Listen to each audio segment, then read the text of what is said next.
So today we're going to talk about KPIs. KPIs is not a very sexy word, key performance indicators.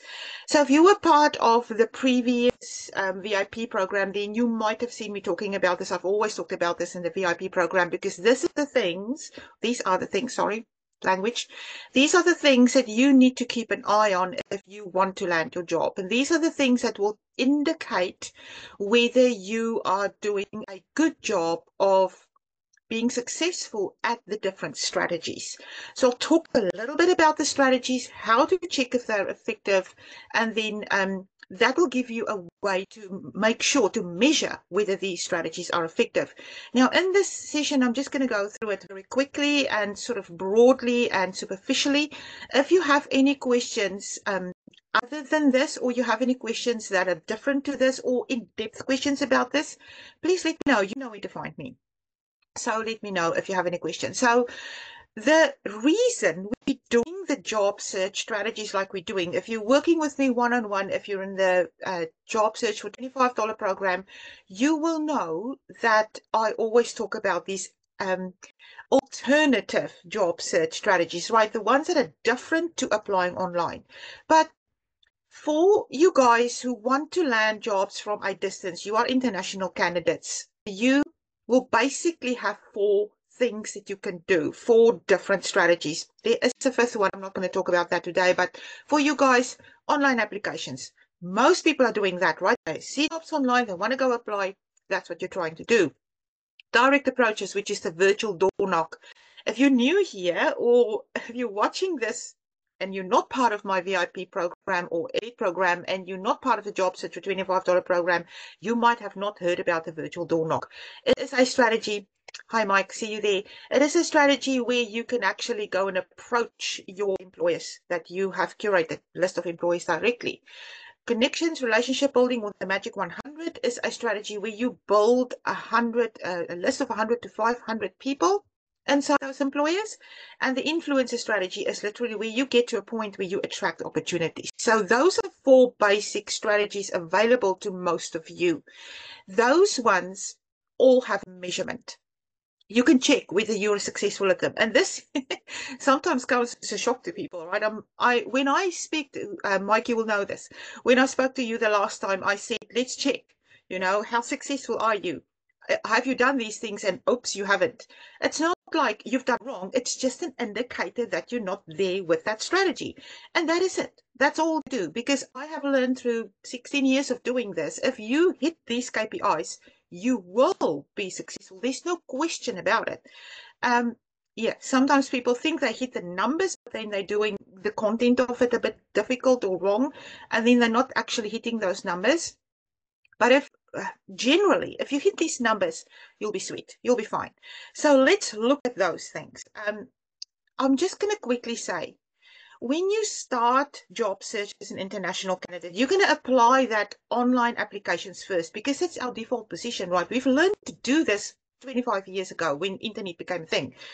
How long has internet been there? But we look for jobs online and we see an job ad, and we want to go and apply for that job.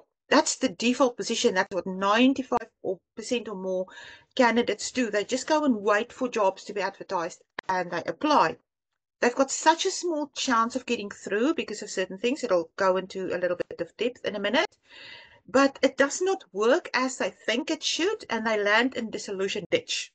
Disillusion ditch is like, nothing is happening here. Online applications is a strategy, but you've got to face the numbers. You've got to hit the KPIs, but they don't. And then they think, oh, nothing is happening. And they get disillusioned, discouraged, and despondent, and, they give up. So that's where disillusion ditch come from, is not hitting the KPIs. Period. That's it. That's that simple. Okay, so let's look quickly at online applications. Online applications is a job search strategy. You can apply it. Just before this call, I was on LinkedIn looking at my messages, and I saw a post from Immigration Advisor there advising people to go and apply online, advising people to first enter into New Zealand before they start, that they've got to travel basically to be able to land a job. And I'm like, no, not true. It's not true. You don't have to do that. You can do it from a distance, but you've got to hit these KPIs. So online applications is a strategy. For that, you will need an optimized and tailored CV. So give me a minute to explain the difference. You have a CV. Most people have a generic CV. That's your stuff. That is your history of experience, skills, and qualifications on a piece of paper. That's what most CV writers will do for you. Okay, so they will write a generic CV. And for most people, it is quite easy to do that. If you didn't have a variety of roles in the past and worked in different industries, it's fairly easy to do that. You put your stuff on a piece of paper and that's about it. That is a generic CV. It's like a pamphlet saying, this is my history, my career history. An optimized CV is something different. This is optimized for a specific occupation. Mike, you're a security consultant. That CV says, I'm a security consultant, right? If you're a security analyst and you pursued a security analyst role or a slightly different role, that CV will be slightly different. So optimized means optimized for that specific occupation. For international candidates, that usually comes from the eligibility because I've got to hit the requirements of that occupation to get a specific visa. Make sense? So if you want to use an optimized CV, you can, okay, apply for jobs unless you go through an ATS, which requires a tailored CV. A tailored CV is tailored and optimized. So it says I am this specific occupation, but it's tailored for a specific role. So a job ad, that job ad is being set up through an ITS system. That ITS system has been fed with certain requirements, which are keywords and other requirements. So you've got to hit that. So you've got to tailor your CV to match those requirements. Can you see how more difficult it gets the closer you get to wanting to apply online? And I hope this is incredibly important. I hope this makes sense to you guys, right? I've got people in this group who's come from the VIP program and who are new here, who we have done the things that, Mike, you used to. We did the research, we did the new CV or a different optimized CV. We did everything that we do in the elite program. And then they go back and they just apply online. And guess what's going to happen? Nothing is going to happen because they're still applying an optimized CV to online job applications. It doesn't work. If you do use a tailored CV and you tailor every single application to every single job ad, you must hit the KPIs to be successful in that strategy. And that means 300 to 500 job applications online. That's the requirement. Why? Because that strategy has 1 to 3% success rate. That's not my idea, right? This is why ITS is set up to give 1 to 3% success rate, because they usually have an excess of 300 applications, 350 applications. During the times of the recessions and down markets, we've got 1,000 applications. Now, that hiring manager wants to see 10 to 25 CVs only. That's 1 to 2 or 3% that the ITS kicks out for him. So you've got to apply for that many jobs to get through. If you do that, you will potentially have 1, 2, or 3 interviews. You will hit the KPI. So that's where it's going to work. That is where it actually will work. But I can promise you that most people are not doing 300 to 500 applications because they don't have the time. Mike, you don't have the time as a security consultant, do you, to sit there and spend 10 to 15 hours per application? Nobody's going to do that. I'm not doing it. Period. I'm not doing it. So I'm not playing that game.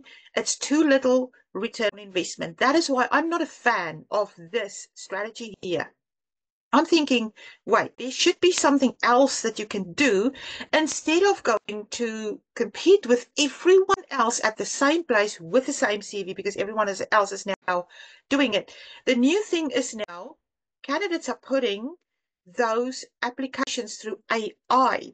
There is now AI which can spit out those applications by the hundreds and fire them off at those job ads. And that is the new thing that's coming, that's sort of out there in the market. I've seen this happen in LinkedIn and I've seen people talking about it and everyone is flocking to it. I'm like, a human still's got to make a decision. Doesn't matter how many arrows you fire at it, you still have to hit that one human. and it's not going to work. So I'm not a fan of that strategy. Moving on, what else do we do? Direct approaches, by now you should know what they are, the virtual door knock, where you've got your list of 100 ideal employers that you are sort of targeting, figuring out who the best are, and then going and try and put your details in the talent pool, becoming visible to them before they advertise jobs. Mike, I think you've had some experience of that during the last 2 weeks, hey? Some of these guys that you have done this with and you've only scratched the surface has come back to you and say, oh, we actually have opportunities available that we haven't even advertised yet, right? And I think, Bronson, if you're watching this and many other people here, you've all had that experience, but you've only still scratched the surface. Can you see where we are in the depth of ability to apply these strategies? Now, imagine if you scale this. Imagine, and that is why I'm not saying it is true, the hidden job market is vast. It is blue ocean. And if you really want to enter that with these strategies, then you're not competing with anyone because there's no way to apply for them. So that is really a good place to start.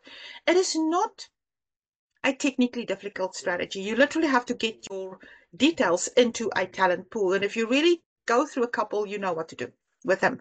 So for that, the KPI is 100. Okay. Last night, I spoke to someone who was adamant that they have done this for 10 months.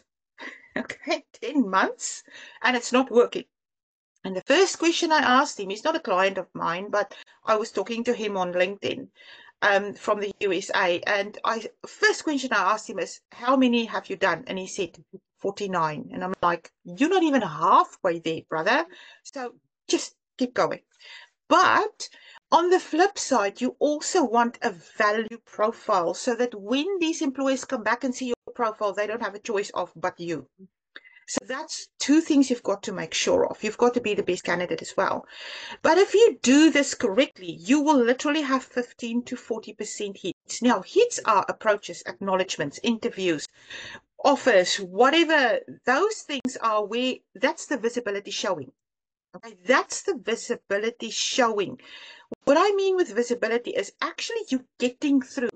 Remember, mostly if you apply online, you hear nothing, or you get automated reply saying, thank you for your application, not moving it forward.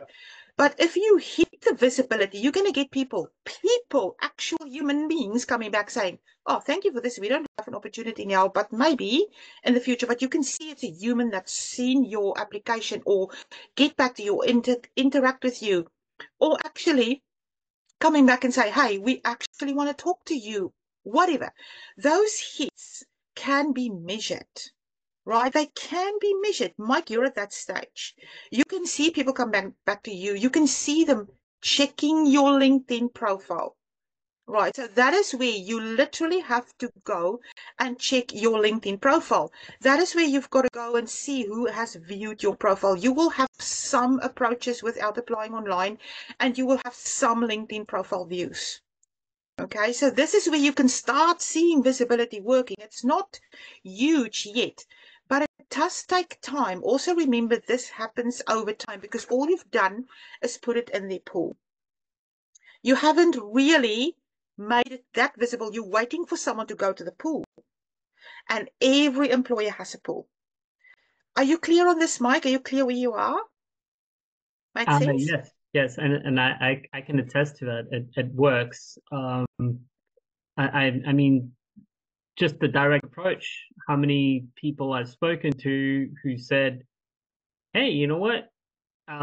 We don't have a job posting, but we're actually we might be looking for somebody like you."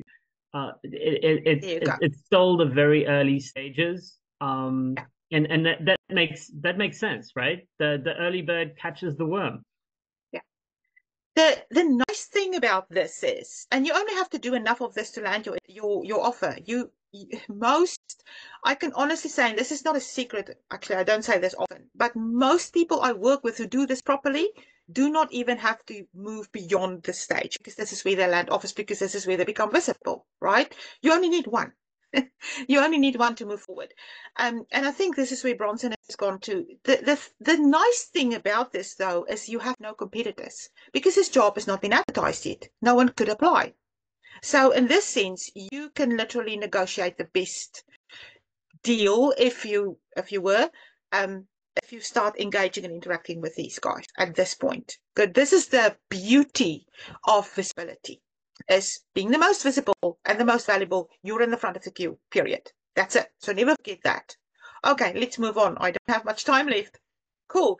Next strategy after this. Now, this is the thing here. If you're working with me and you haven't done 100, I'm not going to move you up to the next one. Okay? Because I know that this is easier. Direct approaches are easier than connecting and networking and building an audience. And it's usually where people are successful. Why would I teach you a whole lot of other stuff that you've got to go and do, which adds to overwhelm and confusion or whatever, if I know that you have a huge chance to be successful at that level of the direct approaches? Okay. But some people move into relationship and networking, and it is because of their nature. Some people want to talk to other people, and I let them, and I say, okay, fine, you can go and do this. Or some who does not have, success here yet, then we move on. If we hit this KPI, it doesn't mean we're stopping. You can expand this list of 100, but you can move into the next strategy and add to the visibility. It just makes you more visible. That's it. So here you've got to have a list of 100 to 500 people inside those employers.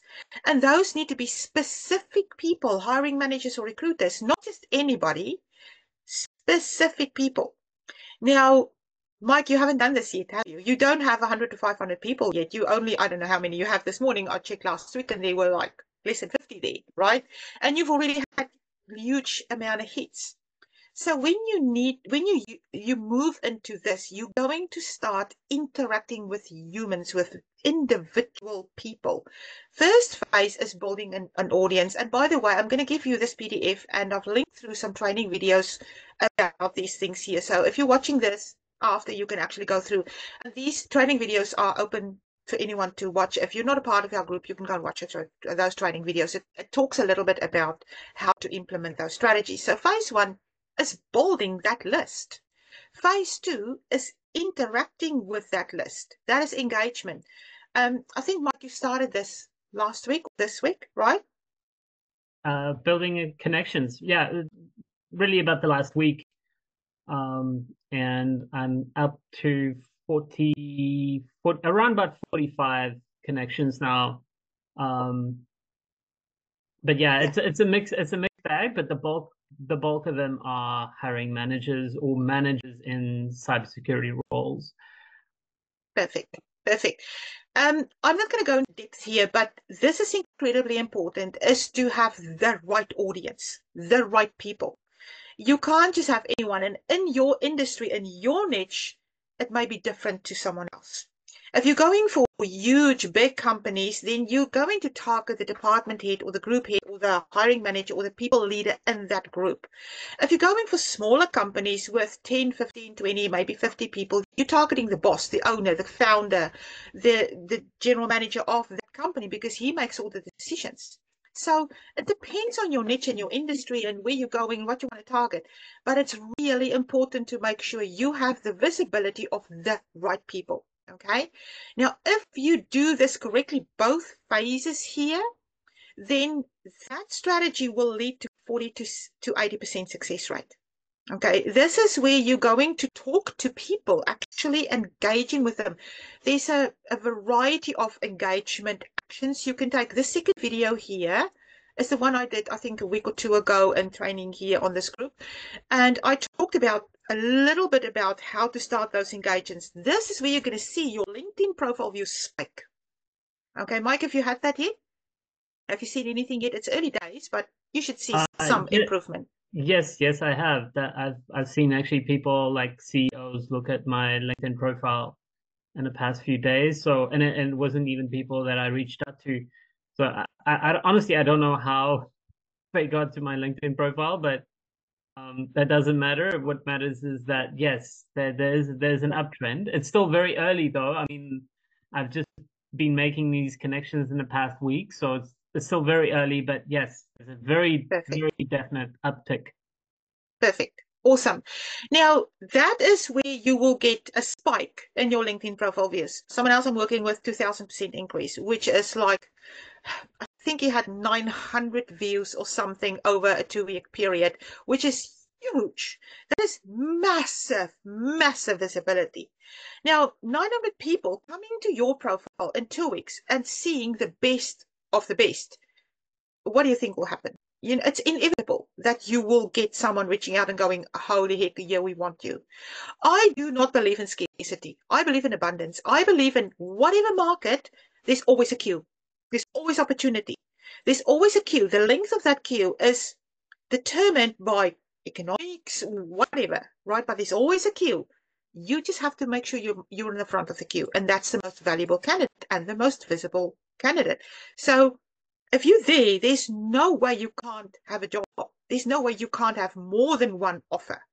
And that is my experience here. So this strategy, yes, what people get wrong here too is it doesn't always lead to a job offer from a specific person, but it leads to a lot of referrals.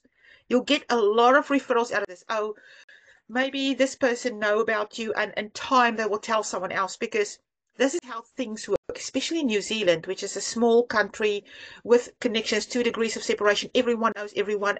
Some kind of conversations, people will talk about something where you will come up in some shape or form, and that's you're front of the mind. They will refer you. So that happens quite a bit. But here's where you will see your LinkedIn profile view spike. So watch out for that as the indicator, the KPI. That is, you're doing this well. Okay, makes sense. And then you'll get those referrals and things come. Now, the influencer, I've got to finish here, but the influencer is something where you have all of this in place. You have a massive audience in place, and that's a prerequisite here. You will not be successful with influencer unless you have an audience. Otherwise, you're singing in the shower. You can sing as nicely as you want and play hit songs, but nobody knows. You can sing in the forest, nobody knows. I am not a fan of teaching people the influencer strategy unless I know that it will work for them, because it is massive work. Here is where you're going to have to produce content weekly. Now, I know how difficult that is. I'm doing it. And I'm just doing it because I'm used to it and I'm skilled at it, right? But you're not yet. Most people who have a job can't write content. It takes me 4 days to do one video. 4 days. You do not have 4 days. Most people do not have 4 days. But when people move from jobs to businesses or consulting or freelancing or those kind of things, they're in a different space. And that is where we can start moving into the influencer strategy. I am working with people who are doing that, but you have to have the audience first. And then I'm going to kick your ass and help you write the content to showcase to them. But that content production is massive work. Just understand that it's a very sexy strategy in terms of you will sit back and watch things just come to you like they come to me. That's what I do, but I'm skilled at it already. And I have the time to do the content. That's my focus. 90% of my time is focused on content. So this is a strategy that maybe 1 or 2% of candidates or people. I don't think there's a lot of job candidates out there who can do this successfully unless they are highly, highly focused. People think they can, but they're not really focused on it. It's not just any content either. I don't make any content. I make content according to what my audience want. Otherwise, why would they look at it? Why would they, it wouldn't land a punch anyway. And I have to measure what they want and then create the content and then measure again if any of that content hits the mark. And I would produce 15, 20, 30 videos before I can actually see which things are actually hitting the mark. And then I've got to test and retest and test and retest. This is a lot of work. So yes, this is a really awesome strategy, and it will just bring a continuous stream of multiple approaches, but you've got to reach that level. And you can't get there until you learn how to build a list. And there is another thing about this list. People get content fatigue very quickly. This is something I experience now. After COVID, this has become a thing. My business went like this and I couldn't understand why. And I realized they are overwhelmed with information and stress and whatever. They have 3 seconds of attention now instead of 10 minutes. Unless you hit them in that 3 seconds, nothing will land. So I've got to change the way I do things to get the message through, to get them to interact with my content. And everyone has learned that lesson. It's changed. So there's a lot in this influencer strategy that it's a very awesome thing to do. It looks very attractive, but I tell you, it's really hard work. So don't go there unless you have the audience first, because building the audience in itself is really difficult. Okay, it's like, yeah, it's not rocket science, but it's not as easy as you think, because you've actually got to interact with people and you've got to refresh your audience constantly. Make sense? Okay, guys, so I'm going to wrap up here because I've got to go. But this is how you are checking whether your strategy is working. For if you want to apply online, you've got to hit those numbers, right? If you have applied online and I ask you the question, how many have you applied to, and you say 500, I know that you haven't got a tailored CV, period. That's it. If you tell me that you've done direct approaches and you haven't done 100 ideal employees and have a value profile, then you haven't hit the KPI. And if you do not have an audience here and the magic 100, and you're saying to me it's not working, go build the audience. It's just the way these things work. It is measurable. Any questions, Mike? 5 minutes or so for questions. Have you got any questions? Thank you for coming. Thank you for turning up. Of course, I think the challenge where I'm at is we have our list of target employers, and now we're building our connections. But I think when I initially reach out and search for people in those target employers, it's easy. I can relatively find the people. But after a while, I run dry, and it's a mix of things. One would be, I don't have common ground with this person, and secondly, I don't find more people in that company. Yeah. It kind of runs and it becomes more difficult. So maybe you have some tips on what do we do in that situation? Yeah. Obviously, New Zealand is a small place. The smaller your niche or your industry, the harder your list building will be. And that's what I'm saying, 100 to 500. If you are going into the accounting space or the banking and finance space where you're an accountant, that kind of thing, it's like there's thousands of people in there who you can build a list with because it's a bigger industry. You have a very narrow niche. So quality over quantity. Okay? Quality over quantity matters in your niche. You don't have to have 500. If you have 100 quality people, you hit the mark. Make sense? Okay, so for you, look carefully at who they are. The one thing that you need to watch out for is that those people are active on LinkedIn. If they're not, they're never going to see your connection request or your engagement activity, which is a comment or a like or a whatever you're doing. Okay, so quality, that make sure it's inside your employer, your targeted employer or similar. It is a person in a decision-making position, number one priority. Number two, if it's not, go for peers. That's the next level. Or someone who you think might be connected to those peers. Sometimes I find, for instance, authority groups, forums, those kind of things where people are active in, they are connected to those peers or those hiring managers. Make sense? So quality, and then go for having some kind of commonality with that person. It's like the cherry on the cake because it makes interacting and engagement easier. It breaks the ice when you have to have a conversation. So in your case, quality over quantity matters hugely. Does it answer your question? Yes, it does. And if I may ask another question, so once we've made the connection, I'm in some cases I have a conversation going, but then the question I have is how long do we need to have this conversation, or like how often do we reach out to people in our network to keep those conversations live, or At what point do we, is it okay just to leave we have a new connection, we just have them in our network, and now, we move on to other things. What's your guidance there? Conversations lands in human psychology, right? It's the way that we interact with other people on a psychological level. So when it feels good, you keep the conversation going. When it doesn't feel good anymore, you stop it. That's it.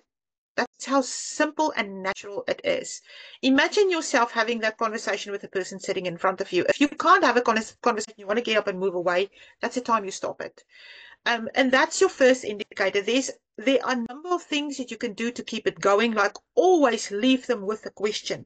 That is one thing you can do to always keep a conversation going, number one.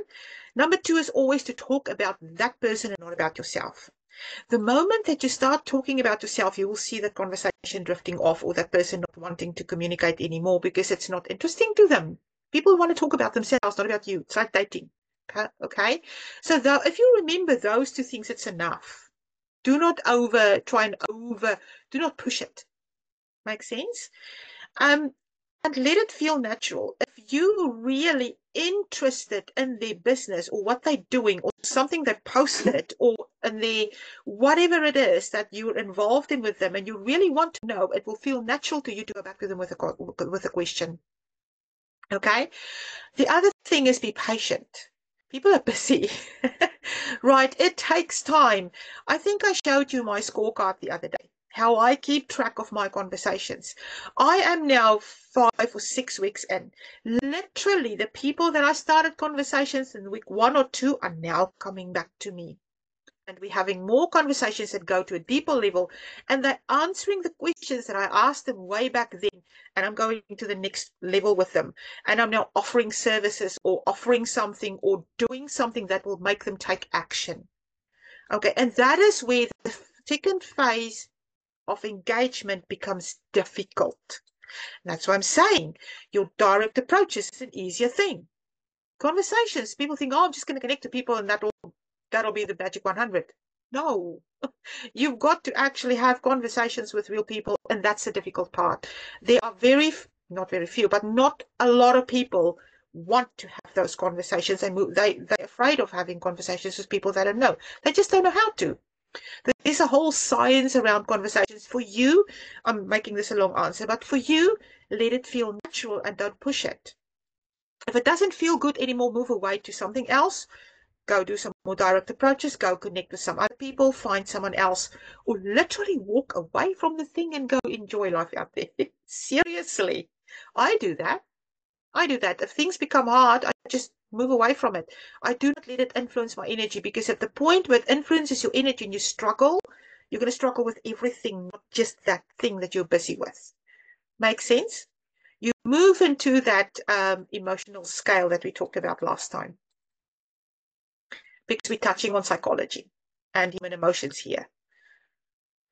And people can feel your energy when you're having conversations. Don't make any mistake about it, even online.